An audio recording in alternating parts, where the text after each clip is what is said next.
மீனராசி ஜென்ம சனியில இருக்கீங்க. என்னங்க சனி வந்து ரொம்ப இம்சை கொடுக்குறாரே, எப்பதாங்க எங்களுக்கு ஒரு விடிவு காலம் வரும், எங்களை விட்டு எப்பதாங்க போவாரு, எங்களை படாத பாடு படுத்துறாரு அப்படின்னு சொல்லி நிறைய மீனராசிக்காரங்க ஃபீல் பண்றீங்க.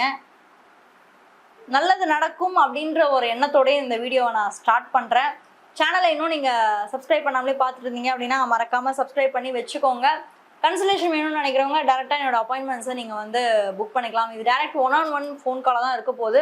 உங்களுடைய கருத்துக்களை எங்கிட்ட நீங்கள் தாராளமாக ஷேர் பண்ணலாம்.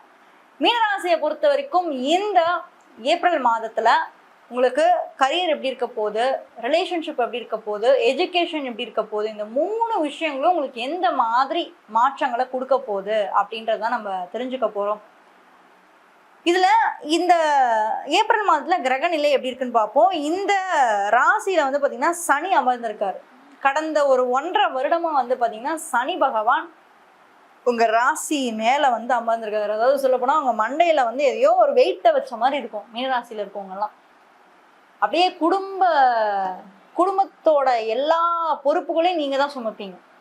சின்ன வயசுலயே, அதாவது ஒரு ஒரு நார்மல் ஏஜ் வந்ததுக்கு அப்புறம் பரவாயில்லைங்க, ஒரு சின்ன வயசுல இருந்தே நீங்க சுமக்கும் போது அந்த வலி இருக்கு அப்படின்னு பாத்தீங்கன்னா அந்த வலி வந்து வெளியே சொல்ல முடியாத அளவுக்கு இருக்கும். சின்ன வயசுலயே அவ்வளோ பக்குவப்பட்டிருப்பீங்க. சின்ன வயசுலயே அவ்வளோ ஒரு பொறுமையை உங்களுக்கு சனி பகவான் கொடுத்துருப்பாரு. ஏன்னா இந்த மீனராசியில வந்து பாருங்க, பூரட்டாதி, உத்திரட்டாதி, ரேவதி 3 நட்சத்திரங்கள் இருக்கு. இதுல உத்திரட்டாதி அப்படின்றது சனியோட சொந்த நட்சத்திரமான நடு மத்தியில இருக்கு.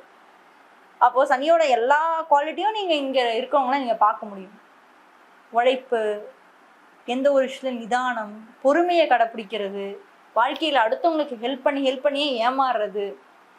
சொல்லுவீங்க பாருங்க கமெண்ட் செக்ஷன்ல, இன்னும் உயிர் மட்டும்தான் மிச்சமா இருக்கு, எங்க வாழ்க்கையில இனிமே கொடுக்கறதுக்கு ஒண்ணுமே இல்லை, பரிதாப நிலையில இருக்கும் அப்படின்னு தான் சொல்லுவீங்க. ஏன்னா அதுதான் போயிட்டு இருக்கு இப்போ உங்க வாழ்க்கையில. நீங்க படுற கஷ்டம் அப்படின்றது இந்த ஜென்ம சனியில வந்து சொல்ல முடியாத துயரமா இருக்கு.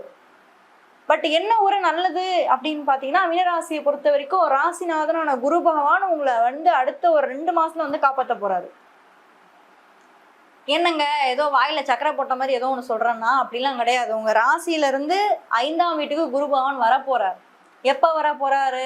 ஜூன் மாதம் வராரு. அப்ப ஜூன் மாதம் வரக்கூடிய இந்த குரு பகவான் உங்க ராசியை பார்த்துருவாரு. சரி போதும், நீ கஷ்டப்பட்ட வரைக்கும் போதும், இனிமே நான் உன்னை பாத்துக்கிறேன், வா என்கிட்ட வந்து நீ சரணாட அப்படின்னு சொல்லி மீனராசியை பிடிச்சி இழுத்து உட்கார வைக்க போறாரு.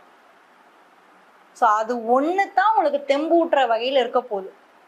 மற்றபடி கரியர்லாம் எப்படி இருக்க போகுது மீனராசிக்கு? மீனராசி ரொம்ப துடிப்பானவங்க. கரியர்னு வந்துட்டா அடிச்சுக்க யாருமே இல்லை. ஏன்னா வேலைன்னு வந்துட்டா வெள்ளைக்கார மாதிரி, கரியர்னு வந்துட்டா அவங்களை அடிச்சுக்க யாருமே இல்லை. ஏன்னா உங்க ராசியிலேருந்து சனி பகவான் தன்னுடைய 10ஆம் பார்வையா அவங்க கர்மஸ்தானத்தை பார்க்குறாரு. அப்போ ரொம்ப ஃபோக்கஸ்டா இருந்தீங்க. கடந்த 1.5 வருஷமா ஃபோக்கஸ்டா இருக்கீங்க, தப்பு சொல்லல. ஆனா உழைப்புக்கு ஊதியம் இல்லை. நான் 100 மடங்கு எஃபர்ட் போடுறேன்னா அங்க எனக்கு வர்றது வரும் ஒரு 50%க்கான ஊதியம் தான் எனக்கு கிடைக்கிற மாதிரி ஃபீல் பண்ணுவீங்க. பட் நீங்க கவலைப்பட வேணாம். நீங்க போட்ட எஃபர்ட்டா இருக்கட்டும், நீங்க போட்ட உழைப்பா இருக்கட்டும், எல்லாத்துக்குமே ஒரு பதில் கொடுக்குற இடத்துல உங்க குரு பகவான் அடுத்த நகர்வுகள்ல உங்களுக்கு வந்து பதில் கொடுக்க போறாரு. அதனால நான் மீனராசிக்கு சொல்ற ஒரே விஷயம் என்னன்னா, பொறுமை. இவ்வளோ பொறுமையா இருந்துட்டோம் இல்லையா, இத்தனை மாதம் பொறுமையா இருந்துட்டோம், இன்னும் கொஞ்சம் மாதம் தான். ஸோ 10ல் சனி பகவான் உங்களுக்கு பார்வை இடுறதுனால கரியர்ல ஸ்லோவா ஒரு இம்ப்ரூவ்மெண்ட் இருக்கு. எடுத்த உடனே அப்படியே ஜம்ப் ஆகலாம் முடியாது.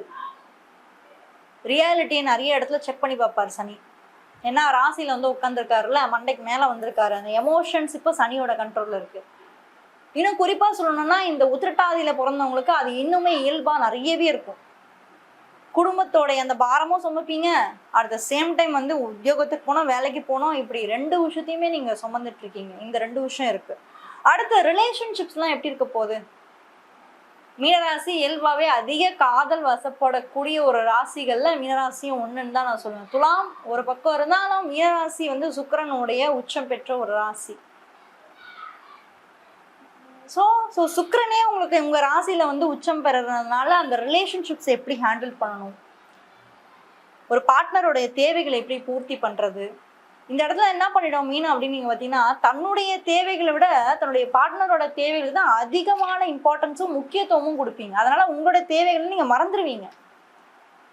அப்புறம் உங்க வாழ்க்கையில ஒரு நாள் சுத்தி பார்க்கும்போது, கடந்து வந்த பாதையை சுத்தி பார்க்கும்போது, நமக்காக ஒண்ணுமே பண்ணிக்கலையா, நம்ம வாழ்க்கை இப்படி இருக்கே, நமக்காக நம்ம எப்பதான் வாழ போறோம்னு சொல்லிட்டு இப்ப திரும்பி லைஃப் ஃப்ரெஷ்ஷா ஸ்டார்ட் பண்ணுவீங்க.